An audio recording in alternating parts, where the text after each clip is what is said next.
Coming up on 21st Century. Exposed, attacked and ashamed. I feel pain in my heart. I cannot go back because of what they did to me. The brutal ordeal faced by Congo's women. Hello and welcome to 21st Century. I'm Daljit Dhaliwal. It is an impossible choice. Feed your family or run the risk of a brutal sexual attack. It has happened to hundreds of thousands of women in the Democratic Republic of the Congo since civil war broke out 10 years ago. The assaults show no sign of abating, even though a simple solution could reduce the risk.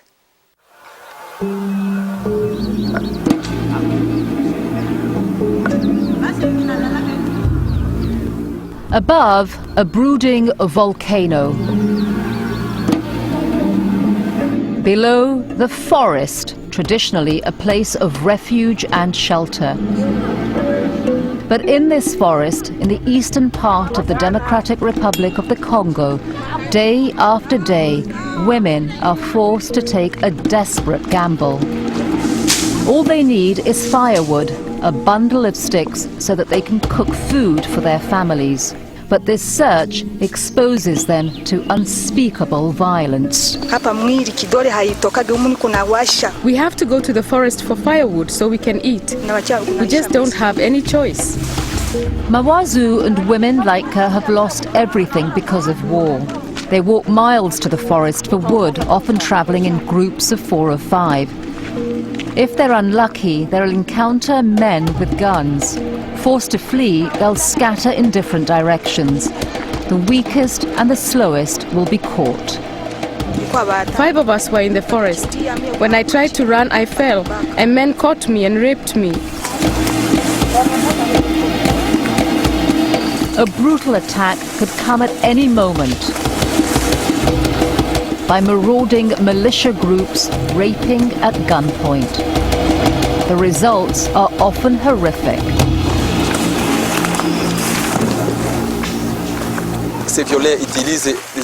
The attackers often use a blunt instrument. It could be a piece of wood or a knife.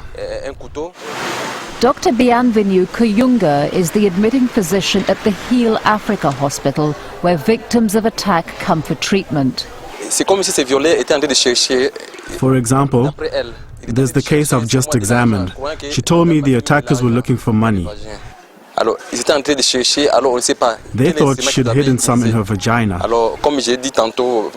don't know exactly how they did it, but they caused such severe injury to her, you couldn't make out the vagina from the anus. Dr. Kuyunga's patients need corrective surgery, sometimes multiple operations to repair the damage. The women in this area of eastern Congo have fled war and now live in camps on the edge of Virunga National Park. In 10 years of conflict, as government forces battle with rebel groups, almost 1 million people have left their homes, some as many as 5 times, victims of war and its plagues of killing, looting, burning and rape. A year and a half ago, 35-year-old Janine ran from her village with her 2 children to escape the fighting. Her husband has been missing since. She thinks he's dead. I have trouble getting food. All the time the children are hungry. They cry a lot. Janine sought refuge in the Muganga 2 camp for internally displaced persons in North Kivu. But she didn't find safety. The day after I got into the camp, we were very hungry. So I went to collect firewood with a few other women. We thought God would help us come back safely.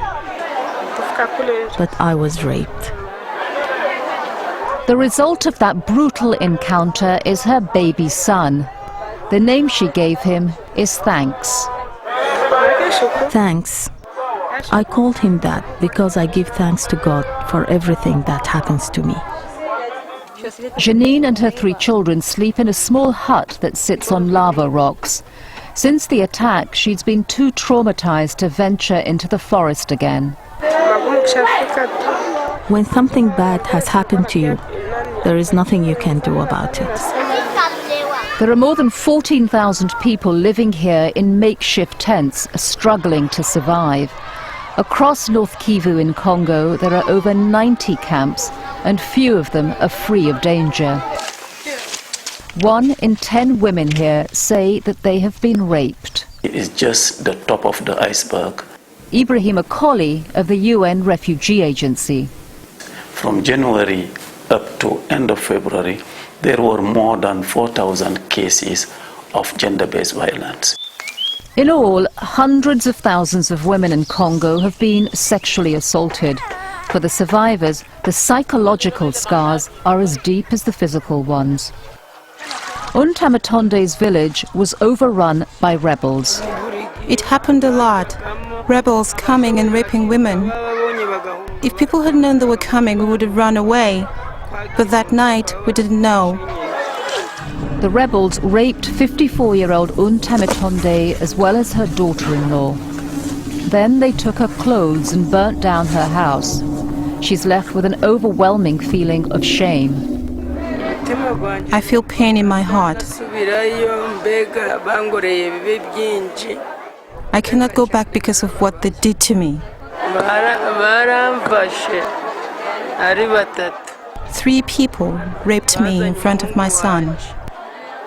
Now she can't bring herself to return to her family. My mother-in-law would rather kill herself than go back to the village. Untamatonde and her daughter-in-law have agreed to take counselling, but such is the stigma of rape that few women step forward to speak about it. First of all, individually, it's an humiliation. It's an humiliation to the person, and that person needs to inform his family about what's happened, which is another humiliation. For the women who need to collect firewood, a simple, practical solution is to provide them with wood in the camps, thus eliminating their need to go out into the forest. An aid agency, Mercy Corps, is doing exactly this by giving out 5 kilos of wood per person. But there's only enough for just 1/10 of this camp's population. So for the most part, women are left to fend for themselves. Every day, the search for firewood goes on, and it will continue so long as women have no choice but to run the risk of attack. The forest, which has long been a source of food and shelter, has also become a source of terror.